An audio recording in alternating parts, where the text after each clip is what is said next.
지금부터 약 630년 전 고려 말기에 이성계는 역성혁명을 계획하고 있었습니다. 이것을 알게 된 고려의 충신이었던 정몽주는 고려 왕조를 지켜야 된다고 하는 신념을 가지고 있었습니다. 그러자 이성계의 다섯째 아들인 이방원이 연회자리를 만들어 놓고 정몽주를 초청해서 회유를 했습니다. 이날에 이방원이 이 정몽주에게 회유한 내용이 우리에게 아주 그 유명한 시조로 알려진 하여가입니다. 그 내용이 이렇습니다.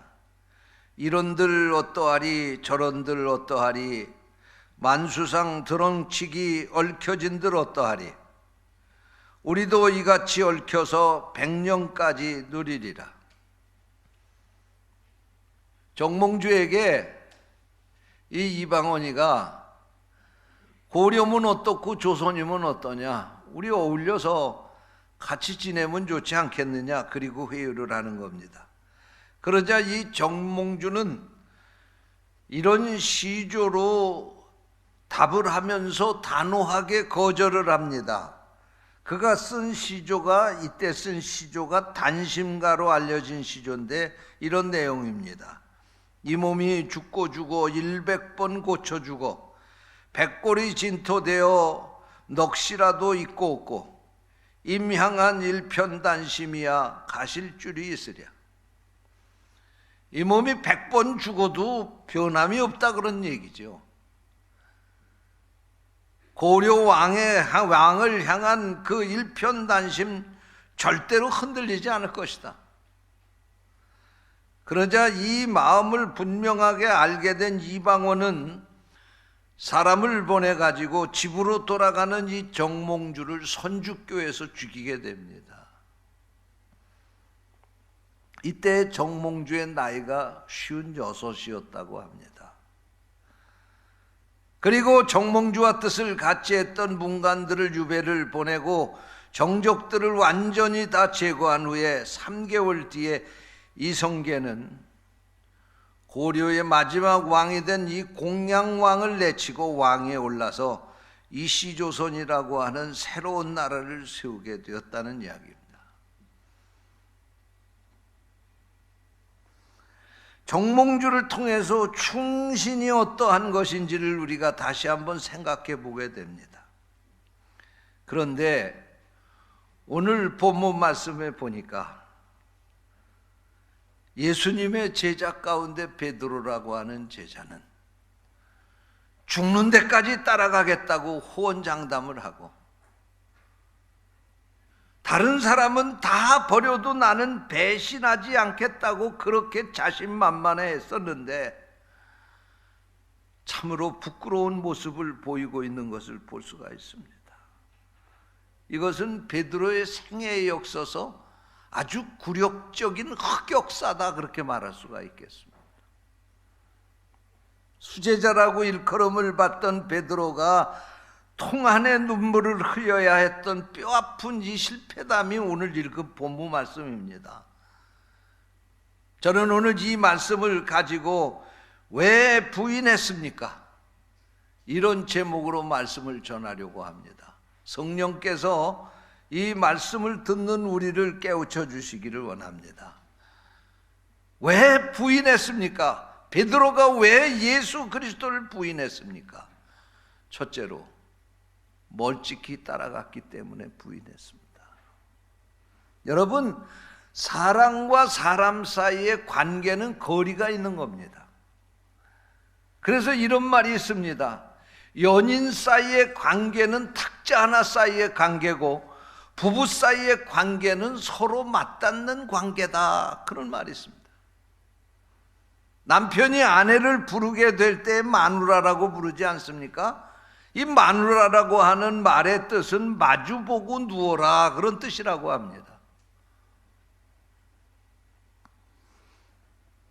여러분, 가까운 사이일수록 그 거리가 짧게 돼 있습니다. 아니, 부부는 한 몸이라고 그러지 않습니까? 그런데 여러분과 주님과의 그 관계는 어떤 관계이며 여러분과 주님과의 거리는 어떻습니까? 시편 63편 8절에 보면 나의 영혼이 주를 가까이 따르리니 라고 하는 말씀이 있는데, 이 말씀을 새번역 성경에서는 내 몸이 주님께 매달리니 이렇게 번역을 하고 있습니다. 무슨 말씀입니까?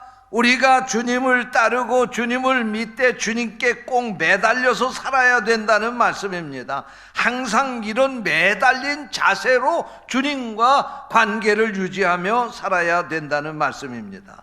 그런데 오늘 여기 본문 말씀에 보니까 베드로는 예수님과 어떤 거리를 두었습니까?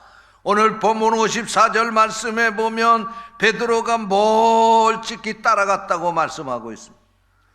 베드로가 멀찍이 따라갔다는 것입니다. 적당한 간격을 두고 예수님을 따라갔다는 말씀입니다. 그래도 다른 제자들처럼 예수님을 버리고 멀리 도망가서 숨지는 않았지만 어쨌든 적당한 간격을 두고 예수님을 따라갔다는 말씀입니다. 예수님과 함께 간 것이 아닙니다. 예수님의 십자가 내가 대신 지고 간 것이 아닙니다. 적당하게 예수님과의 관계를 띄우고 따라갔다는 말씀입니다. 왜 그렇습니까? 그래도 베드로는 자기 체면에 예수님은 버릴 수 없다고 생각했습니다. 그러나 예수님과 가까이 가자고 하니 고난과 죽음이 두려웠습니다. 그래서 적당한 간격을 두고 예수님을 따라간 것입니다. 다시 말씀을 드리면 이 멀찍이라고 하는 이 거리는 예수님을 포기할 수도 없고 가까이 쫓을 수도 없는 거리입니다.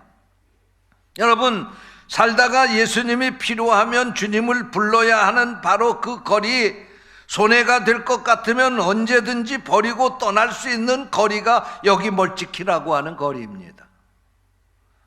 이익에 따라서 이렇게도 저렇게도 할 수 있는 계산이 깔려있는 거리가 멀찍이라고 하는 거리입니다.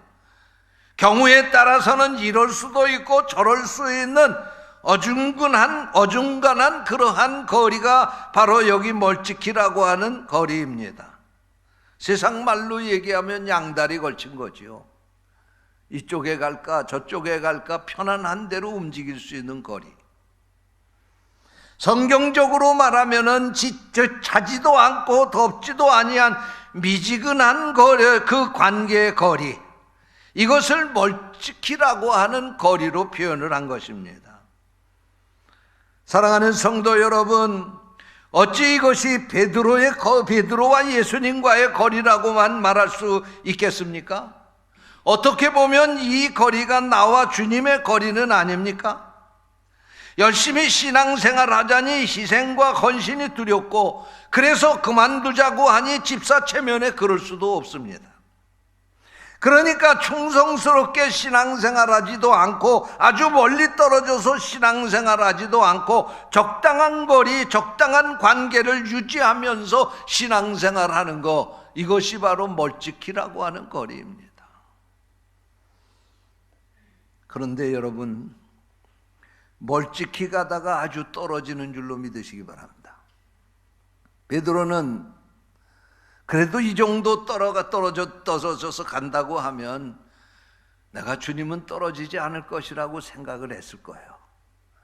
그러나 결국은 베드로는 주님을 부인하고 주님과 멀어지는 관계가 되고 만 것입니다. 사랑하는 성도 여러분, 이 시간 나와 주님과의 거리는 어느 정도가 되는지 다시 한번 돌아볼 수 있게 되시기를 축원합니다. 둘째로, 왜 부인을 했습니까?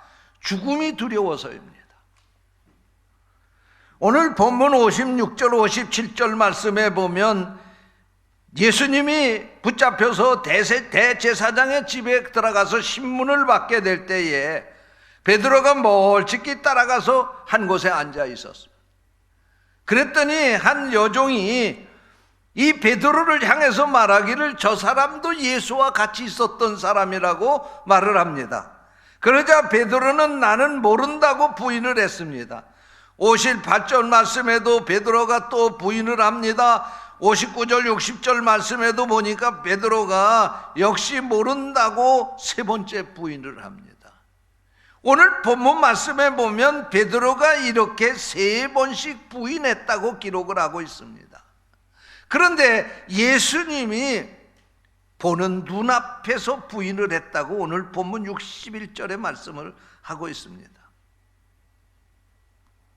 그런데 오늘 이 본문과 같은 내용이 마태복음 26장에도 기록이 되어 있는데, 이 마태복음 26장에 보게 되면 베드로가 예수님을 더욱더 강하게 부인을 했다고 그렇게 기록을 하고 있습니다. 베드로는 예수님을 모른다고 맹세하며 부인을 했습니다. 저주하고 맹세하며 부인을 했습니다. 이렇게 세 번을 부인했다고 마태는 기록하고 있습니다. 여러분, 베드로가 어떤 제자입니까? 마태복음 4장에 보면은 베드로는 예수님의 부름을 받게 될 때에 자기가 쓰던 배와 그물과 가족을 버리고 예수님을 따라 나선 사람입니다. 마태복음 16장 16절에 보면 예수님을 주는 그리스도시요 살아계신 하나님의 아들입니다라고 고백을 해서 그는 주님 앞에 크게 칭찬을 받은 사람입니다. 누가복음 22장 33절에 보면 주여 내가 주와 함께 오게도 죽는데도 같이 가겠다고 말할 정도로 베드로는 의리가 있었던 사람이었습니다. 또 베드로는 주님께도 남다른 사람이었습니다. 그래서 예수님이 12제자 중에서 특별히 세 제자들과 함께 행동을 했던 적이 세 번 있는데, 첫 번째는 회당장 야이로의 딸이 죽었다고 할 때에 그가 죽어서 누워있는 방에 들어갈 때 예수님이 세 제자와 함께 그곳에 들어갔는데 거기 베드로가 한 사람입니다. 또한 예수님이 변화산상에서 기도하게 될 때에 세 제자를 데리고 가셨다고 했는데 그 가운데 하나가 베드로입니다.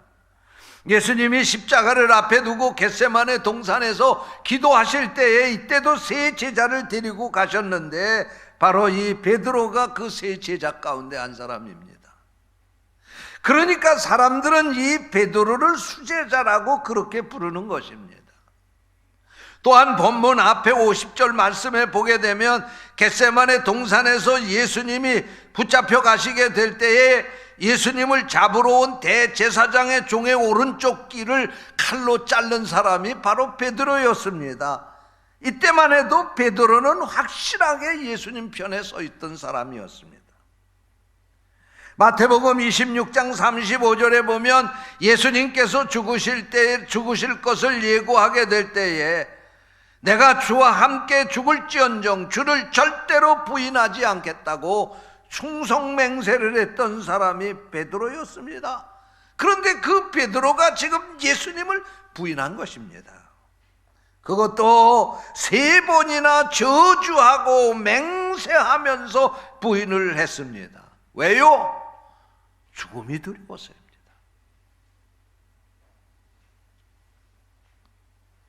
베드로는 예수님이 왕이 되어서 이 세상을 호령할 것이라고 생각했는데 이렇게 힘없이 붙잡혀서 예수님이 재판에 넘겨지고 이제는 죽음이 가까웠다고 하는 사실을 그가 깨닫게 될 때에 그는 이 죽음 앞에서 의리도 팽개쳤습니다. 충성심도 버렸습니다.